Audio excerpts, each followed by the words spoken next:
मुख्यमंत्री नायब सिंह सैनी ने चंडीगढ़ में प्रेस वार्ता कर बताया 28 नवंबर से 15 दिसंबर तक कुरुक्षेत्र में आयोजित होगा अंतर्राष्ट्रीय गीता महोत्सव। कहा, धर्मनगरी से पूरे विश्व में पहुंचेगा गीता का संदेश।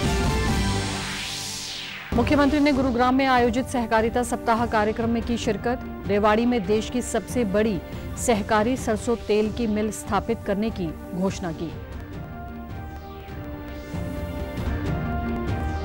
भारत और वियतनाम के बीच जारी सैन्य अभ्यास विनबैक्स के 5वें संस्करण का आज हुआ समापन। दोनों देशों की सेनाओं के बीच आपसी सहयोग और मित्रता को मिलेगी मजबूती।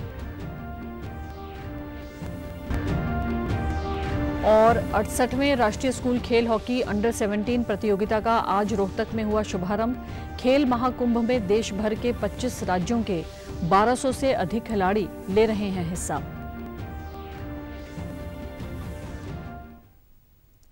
नमस्कार, मैं भानुप्रिया। अब समाचार विस्तार से। मुख्यमंत्री नायब सिंह सैनी ने आज चंडीगढ़ में कुरुक्षेत्र में होने वाले अंतर्राष्ट्रीय गीता महोत्सव को लेकर एक प्रेस वार्ता को संबोधित किया। इस दौरान सहायक राज्य उड़ीसा के कैबिनेट मंत्री और सहायक देश तंजानिया की हाई कमिश्नर भी शामिल हुए हैं। इस दौरान उन्होंने समारोह से जुड़ी जानकारियां देते हुए बताया कि गीता महोत्सव 28 नवंबर से शुरू होकर 15 दिसंबर तक चलेगा। पिछले साल हुए समारोह में करीब 40 लाख लोग आए थे। गीता जयंती का आयोजन मॉरिशस, कनाडा, ऑस्ट्रेलिया, श्रीलंका सहित अनेक देशों में हो चुका है।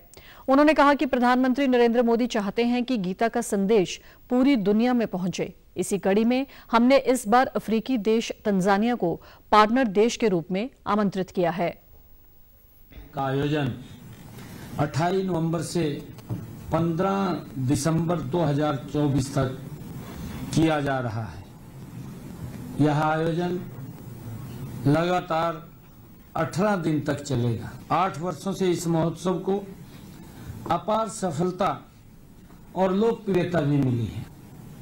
लंदन में हुआ और कनाडा में हुआ, कनाडा के साथ ऑस्ट्रेलिया में हुआ, श्रीलंका में हुआ, इंग्लैंड में भी अंतर्राष्ट्रीय गीता जयंती महोत्सव मनाया गया कि लाखों की संख्या में इस अवसर के ऊपर 28 नवंबर से 15 दिसंबर तक लाखों की संख्या में देश विदेश से श्रद्धालु हिस्सा लेते हैं।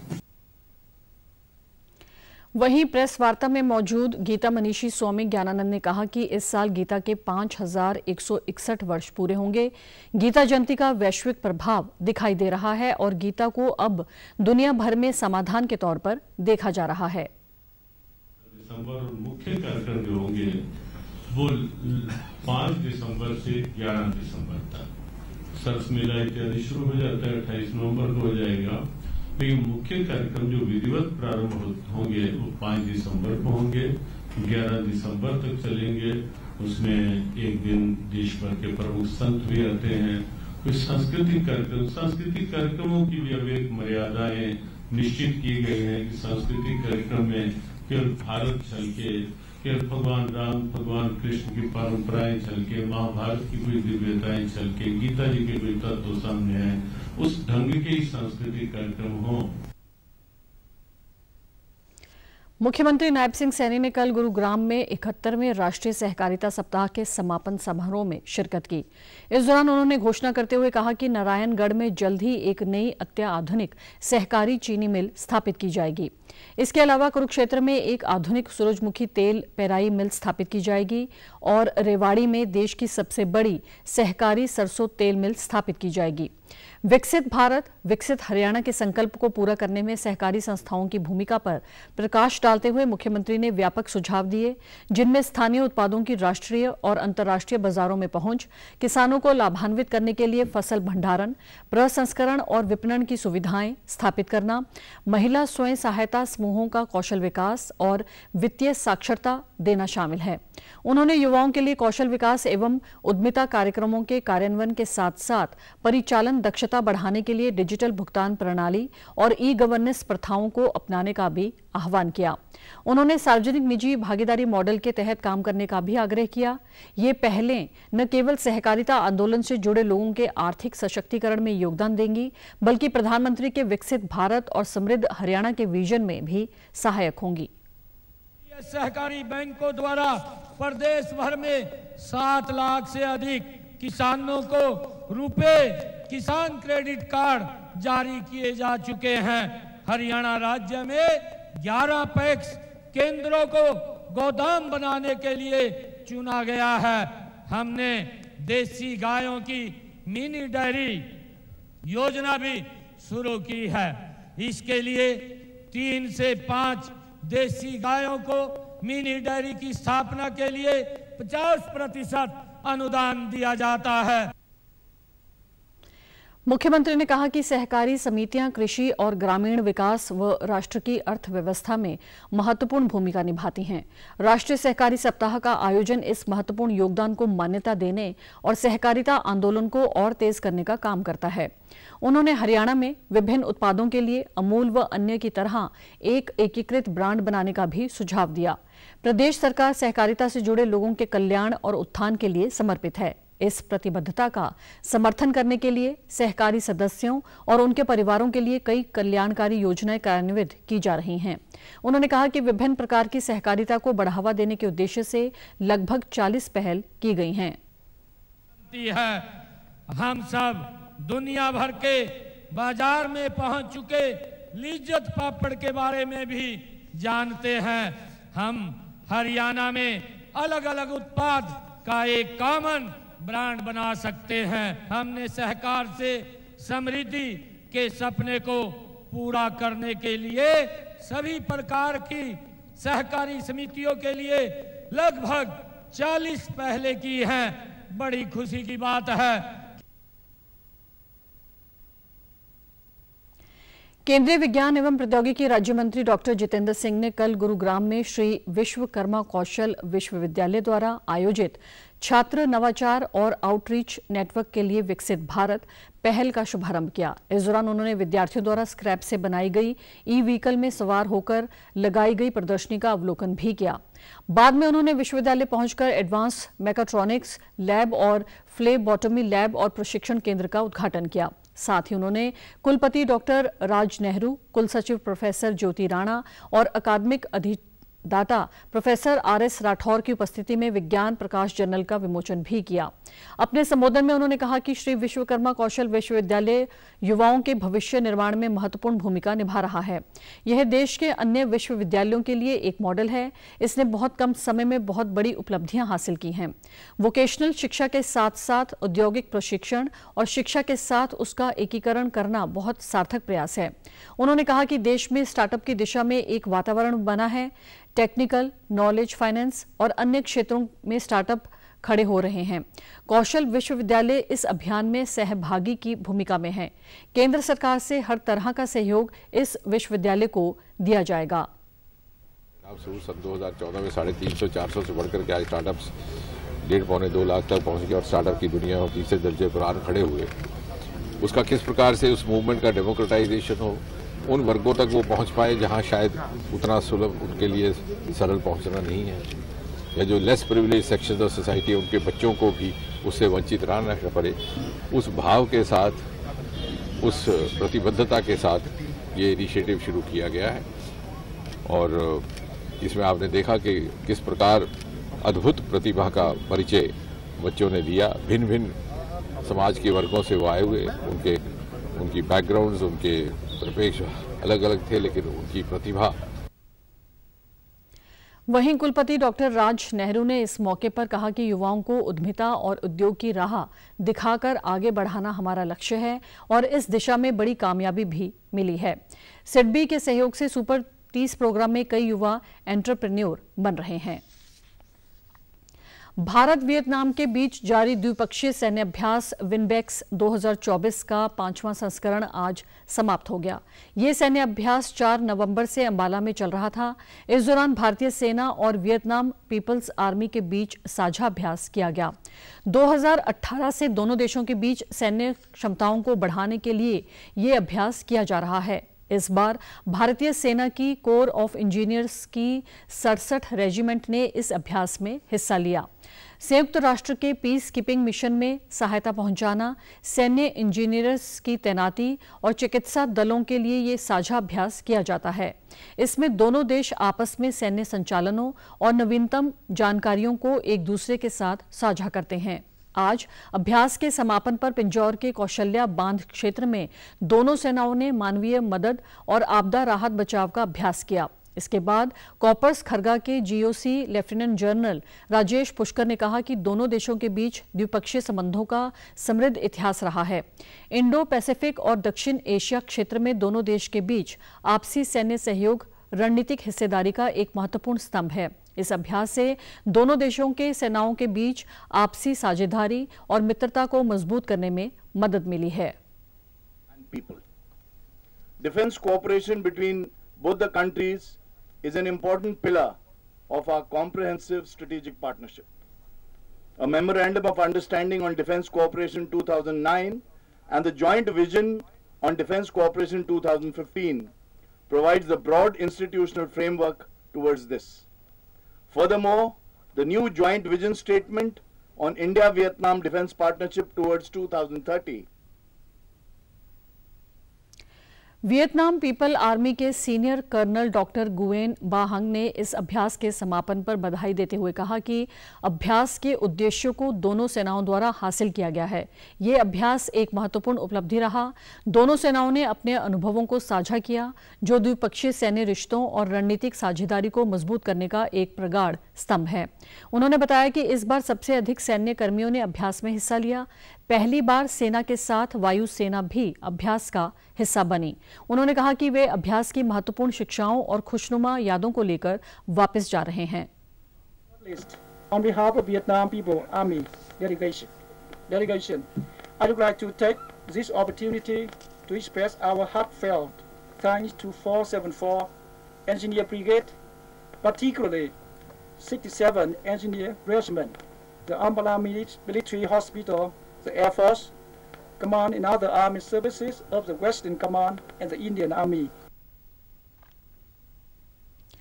अंबाला छावनी परिषद विद्यालय पश्चिमी कमान की ओर से संस्कृति 2024 कार्यक्रम का आयोजन किया गया। इस अवसर पर कमान के प्रधान निदेशक शोभा गुप्ता, कंटेनमेंट बोर्ड के सीईओ राहुल आनंद शर्मा, निर्वाचित सदस्य अजय बवेजा सहित कई गणमान्य मौजूद रहे।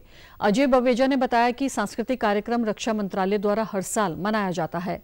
इस कार्यक्रम के माध्यम से बच्चों की कला को निखारने का मौका मिलता है। यह उनके अंदर छिपी हुई प्रतिभा के लिए एक बेहतर मंच है। कि बच्चों को अपनी जो प्रतिभा अंदर छुपी हुई है, वो अपनी प्रतिभा को यहाँ पर आकर उनको एक मंच मिले और वो उसको दिखा सकें, बता सकें। तो हमारी सरकार ने, हमारी भारत सरकार ने, हमारे रक्षा मंत्रालय ने, हमारे छावनी परिषद ने ये बहुत बड़ा इनिशिएटिव लिया कि बच्चों को आके अपनी प्रतिभा निखारने का मौका मिले और बच्चे आगे और बड़ी फील्ड में जाएं। तो आपने देखा होगा सुबह से प्रोग्राम चल रहा है हमारा, ये 2 दिन का प्रोग्राम है।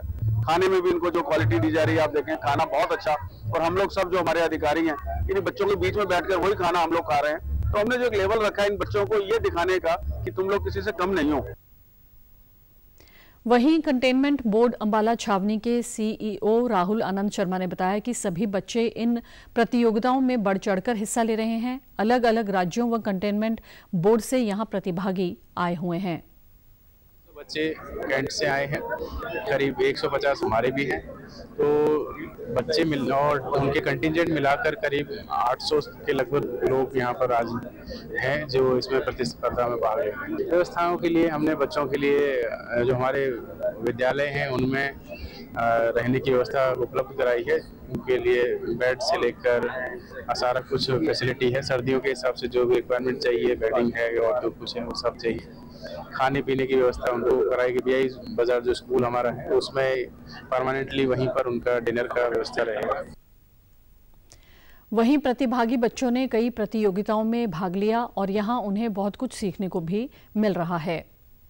आने का मकसद मतलब कि एक परफॉर्मेंस था, मुझे यहाँ पर आकर बहुत अच्छा लगा और यहाँ पे बाकी बच्चों से मिलने का मौका मिला मुझे, और यहाँ पे आके मुझे बहुत अच्छा लगा। तो एक तरह से कॉम्पिटिशन एंड हमें एक सीखने का मौका मिलेगा हमें कि हम क्या कर सकते हैं, हमारी कहाँ तक लेवल है, हम वो सब करते हैं। हम 1 महीने से करते हैं और आज कर लिया।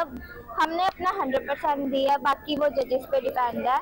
यहाँ के हमें बहुत अच्छा लगा, हमने भी बहुत सारी परफॉर्मेंसेस देखी, बहुत अच्छी थी, पर हमारी तरफ से हम विनर हैं अपने लिए। बहुत मजे कर रहे हैं हम यहाँ पे, हम बहुत एंजॉय कर रहे हैं सभी। सबका सिस्टम ही बहुत अच्छा है, सब कुछ बहुत ही अच्छा, हमें बहुत अच्छा लगा।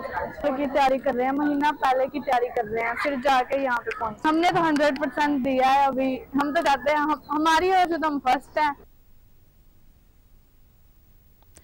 मुख्यमंत्री नायब सिंह सैनी की उपस्थिति में कल गुरुग्राम में पावर ग्रिड और विकास एवं पंचायत विभाग के बीच एक समझौता ज्ञापन पर हस्ताक्षर किए गए। इस अवसर पर सीएम ने कहा कि CSR स्कीम के अंतर्गत ग्रामीण विकास के क्षेत्र में कॉरपोरेट कंपनियां अतुलनीय योगदान दे रही हैं, जो सामाजिक उत्थान की दिशा में सराहनीय कदम है। इस अवसर पर वाणिज्य एवं उद्योग मंत्री राव नरवीर सिंह, सहकारिता मंत्री डॉक्टर अरविंद शर्मा भी उपस्थित थे।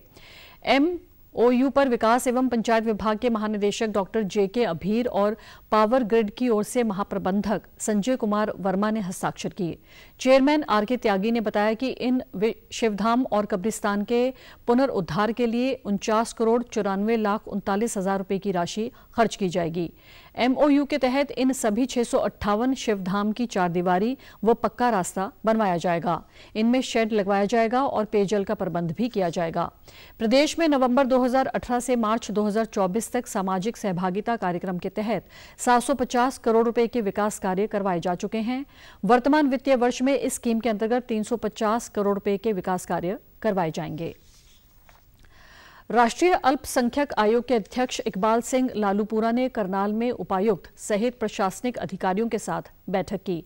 इस दौरान उन्होंने अल्पसंख्यक वर्गों के लिए सरकार द्वारा चलाई जा रही विभिन्न कल्याणकारी योजनाओं की समीक्षा की। बाद में उन्होंने करनाल में सिख बुद्धिजीवियों और सामाजिक नेताओं के साथ विभिन्न मुद्दों पर चर्चा की। पत्रकारों से बातचीत में इकबाल सिंह ने बताया कि लोग अभी तक अपने विकास संबंधी योजनाओं के बारे में पूरी तरह जागरूक नहीं हैं। प्रशासन के साथ साथ शिक्षा जगत से जुड़े लोगों और सामाजिक व धार्मिक संस्थाओं को भी सरकार की कल्याणकारी योजनाओं के बारे में लोगों को जागरूक करना चाहिए और इनका प्रचार करना चाहिए। राष्ट्रीय अल्पसंख्यक आयोग द्वारा इसके लिए एक पोर्टल बनाया गया है, जिस पर अल्पसंख्यकों से संबंधित सभी जानकारियां और योजनाएं उपलब्ध हैं। खालिस्तान को लेकर पूछे गए सवाल पर उन्होंने कहा कि भारत में ऐसा कोई मसला नहीं है और यहां सब शांति व भाईचारे से रह रहे हैं। उन्होंने कहा कि जो ऐसी बातें करते हैं वह सिख नहीं हैं बल्कि अपराधी हैं।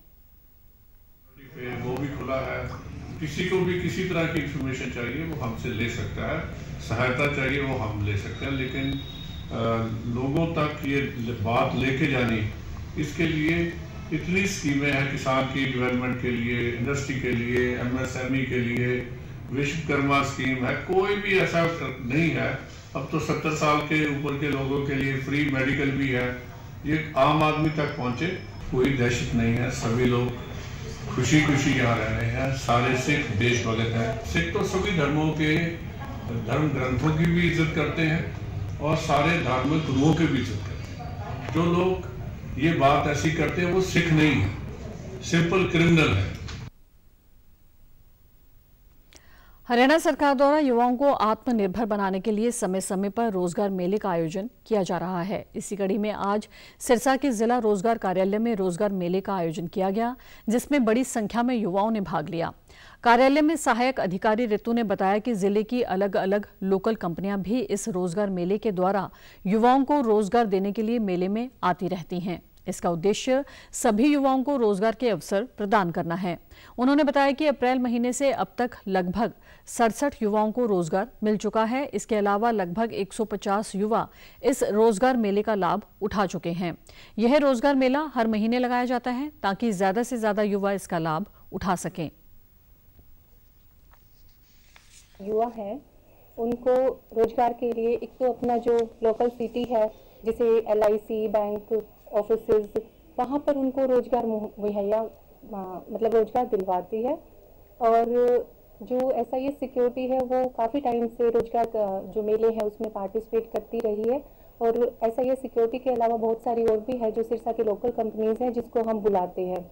एक्चुअली जो रोजगार मेले हैं उसका बेसिकली मेन ये है कि युवाओं को, हर एक युवा को आई थिंक अवसर मिलना चाहिए अपने रोजगार को पूर्ण करने का, अपनी आजीविका के लिए जो भी रिसोर्सेज होते हैं उन वहाँ तक पहुँचने का। रोजगार मेले में आए युवाओं ने प्रदेश सरकार का धन्यवाद करते हुए कहा कि ऐसे मेले का आयोजन होते रहना चाहिए ताकि वे रोजगार पाकर अपने परिवार का पालन पोषण अच्छे से कर सकें। द्वारा चलाई गई स्कीमों का आयोजन किया जा रहा है, जो कि बहुत बेहतरीन योजनाएं हैं और देश की सबसे बड़ी संस्था SIS कंपनी है, जो देश के युवाओं को बहुत अच्छा रोजगार प्रदान करने में मदद करती है। बहुत अच्छा लगा जी। सबसे बढ़िया बात है कि देश का युवा नशे से दूर रहेगा और उनको रोजगार के अवसर प्रदान मिलेंगे। ये हरियाणा में बहुत अच्छा कार्य हो रहा है जी। रोजगार मेला लगा है, इसमें बहुत युवा लड़के हैं जो निकल के आ रहे हैं ज़्यादा से ज़्यादा। बहुत बढ़िया कर रही है सर, बार बार लगने चाहिए, हर साल में 3-4 बार लगने चाहिए ये मेले। हमारे गांव के बहुत लड़के आए हैं अभी, इस खबर को सुनकर भी हरियाणा सरकार ये दे रही है। नरवाना KM राजकीय महाविद्यालय में 2 दिवसीय जोनल यूथ फेस्टिवल का आयोजन किया गया, जिसमें विद्यार्थियों ने हरियाणवी संस्कृति की छटा बिखेरी। राज्यसभा सांसद सुभाष बराला ने समारोह में बतौर मुख्य अतिथि शिरकत करते हुए कहा कि इस कार्यक्रम के माध्यम से बच्चे हमें हरियाणवी संस्कृति से रूबरू करा रहे हैं। उन्होंने छात्रों से कहा कि हम सबको एक लक्ष्य लेकर आगे बढ़ना चाहिए। इसके अलावा उन्होंने कांग्रेस पर हमला बोलते हुए कहा कि कई वर्षों से कांग्रेस अपना संगठन नहीं बना पाई है। कांग्रेस के नेता अपने वर्चस्व की लड़ाई लड़ रहे हैं। उन्होंने दावा किया कि हरियाणा के लोगों ने एक बार फिर भाजपा पर विश्वास जताते हुए कांग्रेस के रास्ते हमेशा के लिए बंद कर दिए हैं। सालों साल से कांग्रेस पार्टी अपना संगठन नहीं बना पाई। कांग्रेस पार्टी को इस बात पे मंथन करना चाहिए कि किस प्रकार से उनकी लड़ाई, वर्चस्व की लड़ाई हुड्डा साहब में, रणदीप सुरजेवाला में, कुमारी शैलजा में लगातार चलती रही। इस प्रकार की वर्चस्व की लड़ाई, कांग्रेस की अंदरूनी फूट, मंथन अगर कांग्रेस करे, EVM के ऊपर दोष देने की जरूरत नहीं है। मैं मेरे कांग्रेस के बंधुओं से कहना चाहूँगा, अपनी कार्यप्रणाली और भारतीय जनता पार्टी की सरकारें जिस प्रकार का काम कर रही हैं, उनसे थोड़ा सा अगर सबक लेंगे तो भविष्य में उनके काम आ जाएगा। वरना तो भविष्य में हरियाणा की जनता ने, देश की जनता ने उनके लिए सारे रास्ते बंद कर दिए हैं। 68वें राष्ट्रीय स्कूल खेल हॉकी अंडर 17 का आज से रोहतक में शुभारंभ हो गया है। इस खेल महाकुंभ में भाग लेने के लिए देश भर के 25 राज्यों के 1200 से अधिक खिलाड़ी पहुंचे हैं। इस प्रतियोगिता में लड़के व लड़कियों के वर्ग में मुकाबले होंगे, जो 27 नवंबर तक चलेंगे। रोहतक के अतिरिक्त उपायुक्त नरेंद्र कुमार ने राजीव गांधी खेल परिसर में समारोह का शुभारंभ किया।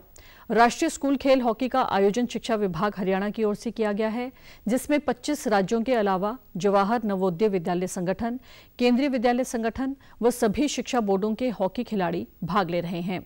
समारोह के दौरान अपने संबोधन में अतिरिक्त उपायुक्त नरेंद्र कुमार ने कहा कि ये गर्व की बात है कि इन खेलों के आयोजन की जिम्मेदारी रोहतक को मिली है। उन्होंने खिलाड़ियों को खेल भावना से खेलने के लिए प्रेरित किया। जिला शिक्षा अधिकारी मंजीत मलिक ने बताया कि हॉकी के खेल मुकाबले 6 विभिन्न मैदानों पर होंगे। उन्होंने बताया कि सभी खिलाड़ियों व उनके टीम इंचार्ज के खाने और ठहरने की बेहतर व्यवस्था की गई है। जिस एज के बच्चे आज अंडर 17 हमारे गेम्स हैं, जिस एज के बच्चे यहाँ पार्टिसिपेट कर रहे हैं, उस एज में ही ये चीज़ बहुत पहले से ही डिसाइड हो जाती है कि बच्चे किस साइड जाएंगे। तो जो स्पोर्ट्स हैं वो बच्चों को एक नया एक मोटिवेशन देते हैं कि वो ऐसी किसी गलत गतिविधि में ना लगकर किसी स्पोर्ट्स में, किसी अपने पढ़ाई में मुकाम बनाएं, नाम बनाएं। तो उन सब चीज़ों के लिए इन गेमों का बहुत बड़ा रोल हो जाता है। अपने जितने भी हमारी टीम्स आई हैं उन सभी के लिए बहुत ही अच्छे स्कूलों में और बाकी जगहों पे प्रबंध किए हैं। 22 नवंबर से और 27 नवंबर तक चलेंगे। टीम हमारे पास 20 तारीख से आने शुरू हो गई थी और सारी टीम्स आ चुकी हैं और हमारे पास लगभग 1200 बच्चे आए हुए हैं खेलने के लिए और उनके साथ ऑफिशियल्स वगैरह मिला के ऑलमोस्ट 1500 लोग हो गए हैं। तो सारे बच्चे और उनका रहने का, खाने का इंतजाम बहुत अच्छी तरह से कर दिया गया। हमारी सारी टीम्स 10 कमेटीज हमने बना रखी है। वहीं राष्ट्रीय स्कूल खेल हॉकी में भाग ले रहे खिलाड़ी बहुत ही खुश हैं।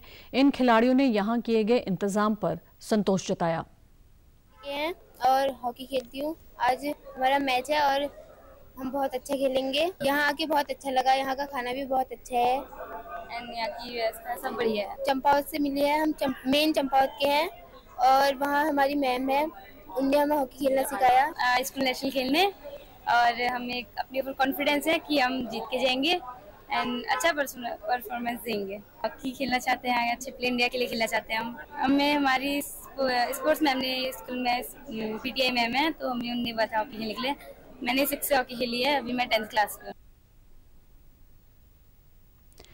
55वां भारतीय अंतर्राष्ट्रीय फिल्म महोत्सव में दूसरे दिन आज विभिन्न विधाओं, भाषाओं और अलग अलग देशों की 70 से अधिक फिल्में दिखाई जाएंगी। आज नागार्जुन अक्किनेनी, विधु, विनोद चोपड़ा और मणि रत्नम सहित जानी मानी फिल्म हस्तियां अपने विचार साझा करेंगी। कल शाम उद्घाटित सफरनामा प्रदर्शनी और इफिएस्टा जैसे महोत्सव के खंड आज बड़ी संख्या में फिल्म प्रेमियों का ध्यान आकृष्ट कर सकते हैं। इसके अलावा नए कार्यक्रमों को लेकर भागीदार आज दर्शकों का भरपूर मनोरंजन करेंगे।